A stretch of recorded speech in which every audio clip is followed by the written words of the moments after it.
Hello.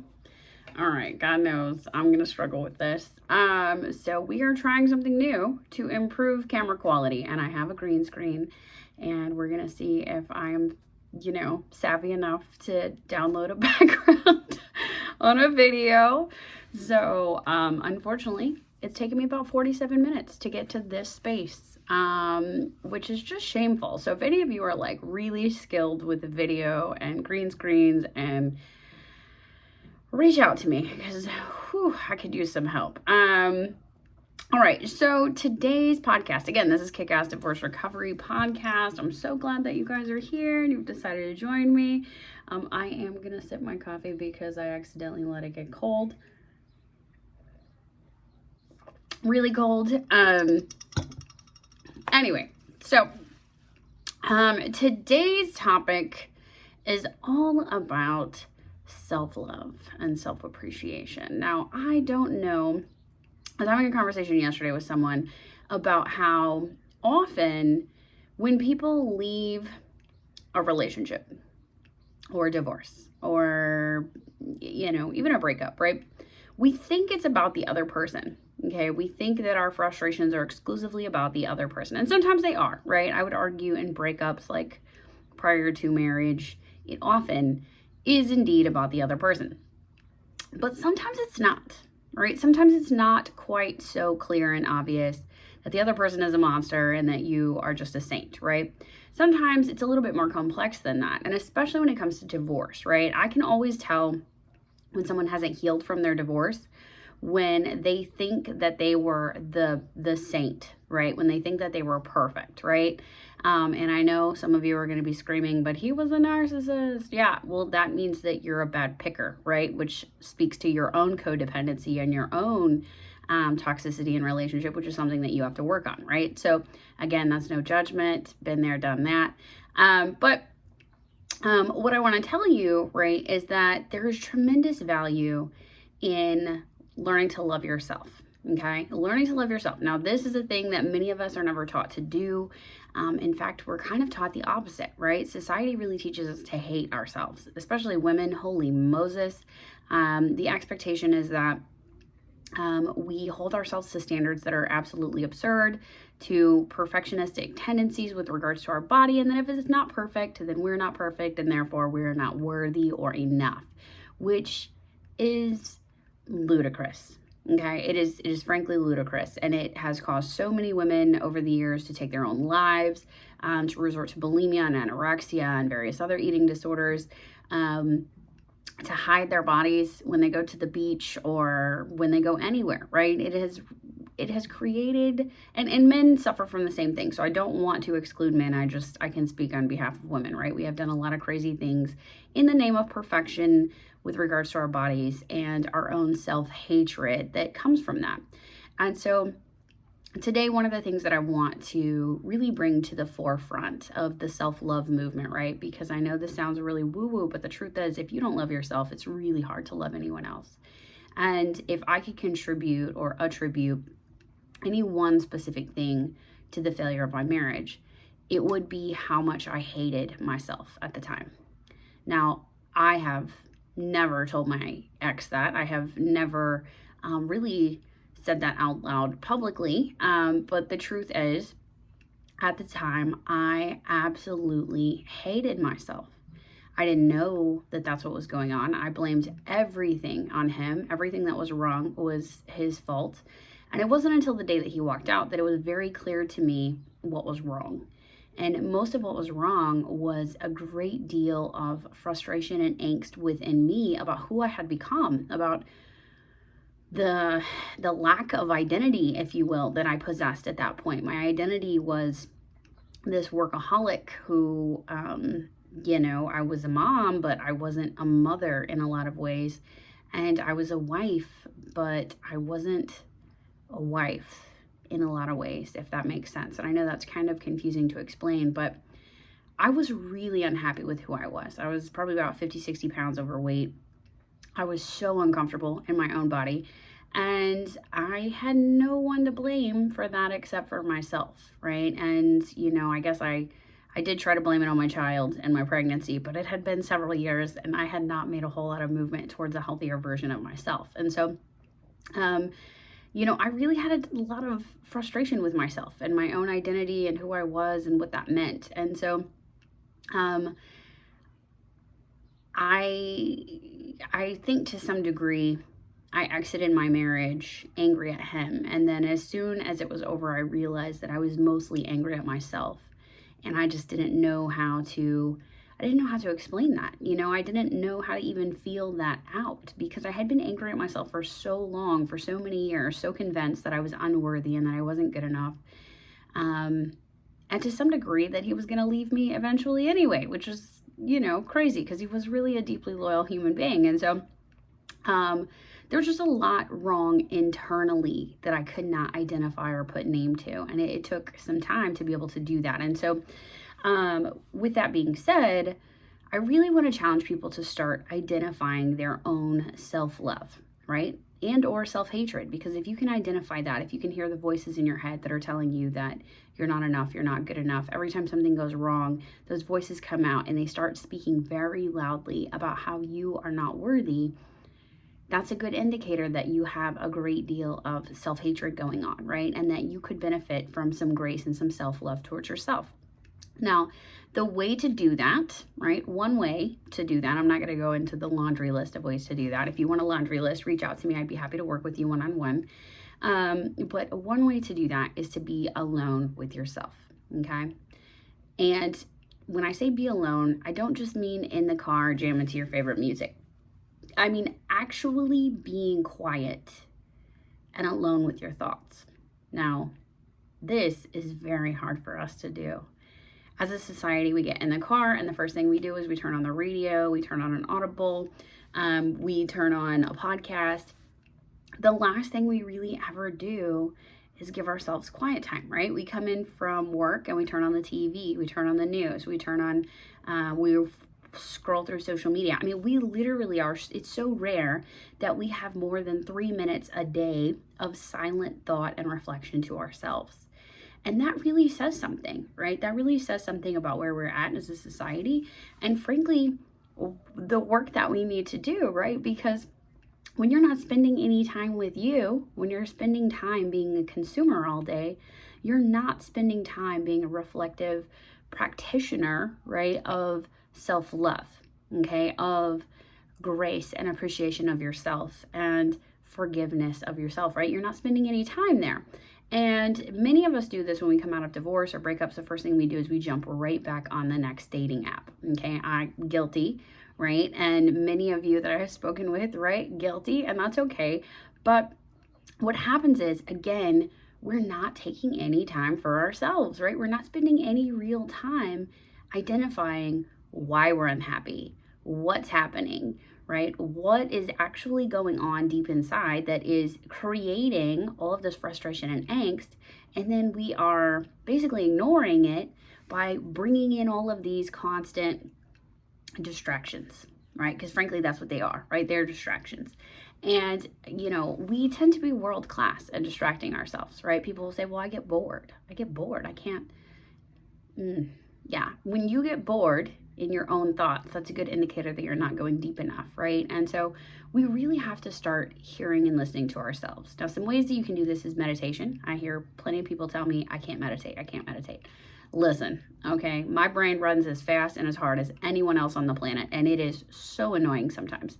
But what I found was that if you do guided meditations, it gives something for your brain to focus on. And so that is a way to start meditating without just listening to Tibetan bowls and trying to make your brain stop focusing on all the other things, right? So guided meditation, imagery meditation, those are really good places to start. And you'd be amazed at how often when you actually start doing that, your brain starts giving you answers, right? It starts producing results that you are not anticipating. I will tell you, I've had so many instances where I was deep in meditation. Deep. And it's very hard for me to get deep in meditation because, again, my brain runs 24/7. I mean, you hear how fast I speak. It's like my brain's like 27 times faster than that, right? And so it's frustrating sometimes. But guided meditation and imagery meditation are really good ways to get your brain to slow down, concentrate on one thing at a time, and it will start to bubble up answers and cough up things that you weren't expecting, right? So I've had some really deep meditation experiences where my brain produces a picture or some words, or one time I swore I thought I heard the audible voice of God, right? Now, I know that sounds crazy, but I do believe that your body, your subconscious, is working to create answers for you at all times, right? And if you are asking the right questions, your brain is going to look for the answers. And this is not just me shouting woo-woo, right? This is actual science, right? You have a component in your brain called the reticular activating system, and your brain literally, when you buy a new car, right, you buy a new Camry, all of a sudden when you get out on the road, you see every Camry that looks like yours, right? It's like all of a sudden everybody has your car, and it's because your brain is hardwired to look for things that are important to you. And so when you start asking yourself hard questions like, why do I always tell myself I'm not worthy or I'm not good enough, your brain starts looking for answers, right? And your subconscious is going to start looking for answers. And so meditation is a great way to allow your subconscious to do that work and to start giving you answers, right? So I'm sorry, it was pointed out to me that I say right and entirely too much, and I apologize. I'm going to work on that. We'll see if it gets better. So yeah, you need to spend time in the quiet by yourself, thinking about your life. I would recommend, for those of you who have the long commutes, to start with your commute, right? I did it again. Try going one commute, right? Damn it. See, I can't do it, guys. I can't. Anyway, I'm just going to speak because that's where it is, right? Go one commute without turning on the music, turning on the Audible, turning on the podcast, and just hear what your brain produces. And see, sorry, I thought my son was going to come in there for a minute, which is a real possible scenario in these podcasts, is that my child is just going to interrupt randomly. So if that happens, I hope you guys just play along and are cool about it. Because I'm not editing this, all right? If it took 45 minutes for me to set up a green screen and completely botch it, there will be no editing of these podcasts. It's not happening, right? So anyway, we need to spend time with ourselves, okay? Quietly, right? We need to spend time in our own thoughts, hearing the accusations that our brain holds against us, and then intentionally applying grace in those spaces. So when your brain tells you you're not enough, right? What I want you to do is start asking questions to challenge that. Is this true? Is this true? My brain used to tell me all the time I wasn't enough. I'm not good enough. And finally I started asking, is that true? What am I not good enough for? And I really thought about it, right? I really thought about all the things that I've done in my life, all the things, all the challenges that I've taken on, all of the risk that I've went after. And some of those panned out really well, and some of them did not. But none of them indicate that I'm not enough. Even the ones that failed, it wasn't for a lack of trying, right? Even the ones that blew up in my face, I learned something tremendously important, right? With my divorce, I learned so much. I was so intentional about learning, and it was because I was in so much pain, right? I felt like an absolute failure. And at the time, my voice was hurling massive accusations at myself. But being able to challenge those and say, okay, is that true? Is it really, did my marriage fail because I'm not worth it? Because I'm not good enough? No, that wasn't true, right? My marriage failed for a lot of reasons, but that wasn't one of them. And being able to challenge those thoughts as they're coming up. And you need quiet. You need space for that. You need to carve out space for that. People think that they can just create their self-love journey, that they can just fall in love with themselves with no intentional time every single day. And that is just not true. I'll tell you that one thing that really helped me a great deal on my self-love journey was gardening. Because it was quiet space, where I was focused on nurturing something outside of me and just hearing my thoughts and learning. And learning to garden is a really incredible experience. I think everybody should try to grow something at some point because it is a constant problem solving process, right? Constant, every single day. Are these bugs friends or foes? Does it need to be fed? How often do I need to feed it?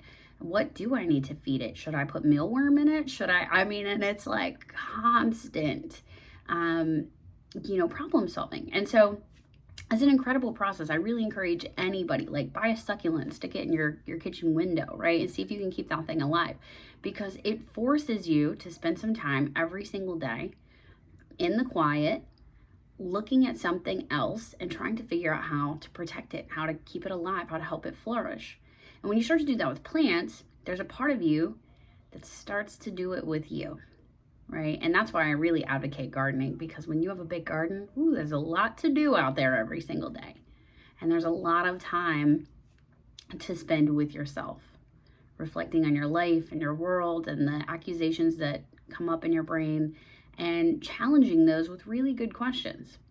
Now, personally, I like to listen to Seeger while I was in the garden. And so there were days where I would listen to music all day working in the garden. And there were days where I would go out there and I would just water in silence and think. And so, you can make this an intentional process. And I would encourage you to do so. I would encourage you to spend a couple minutes every day writing down your goals. I would spend a couple minutes reflecting, visualizing, meditating. It doesn't have to be a long time. 3 minutes in gratitude. That's one of the things that I talk about all the time. When you spend 3 minutes in gratitude a day, it changes your outlook on life, right? It changes your perspective on your failures and your misgivings and your missteps, because you can go back and you can reflect on those moments and appreciate the fact that they taught you so much, right? I tell everybody now, I am grateful for my divorce. I am grateful for the loss of my marriage. And most people will not say that. Most people will say that was terrible, right? But the truth is, it was one of the best things that could have ever happened. And I am forever grateful to my ex for having the wisdom to walk away when I couldn't. I couldn't. I did not have the courage to do that. I thought that I would die without him. And, I learned a tremendous amount because of that experience, and it really grew the person that I became, right? And I'm grateful to him for that. And so I think that we need, those minutes in gratitude every day, because it really reframes your perspective on everything. It reframes your perspective on everything, and it changes your outlook on the day. When you spend 3 minutes in gratitude and first thing in the morning, you are bound to have a better day, because when you hit traffic, instead of immediately reverting to, road rage and cussing and throwing the finger, you're going to be like, whoa, I wonder if they're having a bad day, right? Like you're more apt to give others more grace, right? Which we often give others more grace than we give ourselves. And so it is a space to give yourself grace. So I would really encourage you, if you're someone who is filling up every moment of your day with podcasts, and think about it. We take our phones to go to the bathroom, right? When's the last time you went poop without your phone in your hand? I know some of you are like, gross. No, for real. And I've already told you like 700 times, this is going to be real, raw, and transparent, right? We take our phones everywhere. We are on social media 24/7. We have the radio, the podcast, the Audible going 24/7. We have the news, the TV, some sort of background noise all the time. When's the last time that you didn't have background noise? And if you know that you have self-love issues you have self-love issues right now that you have not identified, that you have not addressed, it is paramount that you give yourself that space. And the only way to do that is to turn that stuff off for a little while, right? I am working with a client who was like, I'm going to turn off all my social media temporarily. And I was like, I think that's a beautiful idea, right? When you are constantly being inundated of how everyone else is living their best life and you feel like you're not, it is a gut shot. When the truth is that most people are not living their best life, right? It is not uncommon for you to log into social media and see, oh, they just changed their status to divorced. Damn. I didn't see that coming. I thought they were so happy. No, they were not so happy. Right? And that sucks, right? We live this fake life on social media, and the truth is, it's not what's happening. So I just would encourage you guys Take quiet time for yourself. If you haven't done that recently, go do it. Give yourself some time in gratitude. Give yourself some time in meditation. Go garden. Go jog without your AirPods in. Whew. I know some of you are like, I can't do that. Go do whatever it is. Go take a walk without your AirPods. Go take a walk. Go take a walk at 4 o'clock in the morning before the sun's come up. There is no space greater for reflection than the crack of dawn. I'm convinced. I am convinced. And I am a person who is not and has never been a morning person. But go take that walk and see if you don't learn something about yourself. See if you don't learn a little bit, right? And if you do, right? If you do have an incredible experience, come back and in the comments be like, yo, Kayla, this is what happened. Drop it in the comments. Tell me what's going on in your life. I would love to hear that. With that being said, guys, this is Kick-Ass Divorce Recovery Podcast, and I'm so grateful that you joined me today for this 20 minutes, and I hope that you are living your best life. I hope that you are finding yourself in your self-love journey, and if you are not, if you are completely lost and you have no idea where to start, reach out to me, DM me, follow the information in the comments, jump on my workshop that I'm about to do, whatever, just take action towards your next most beautiful, amazing, incredible, badass life. Don't sit back and wait on it to show up. Because if there's one thing that's true, time does not heal all wounds. You have to show up and kick down doors for it. With that being said, I'm Kayla, and I will see you guys soon.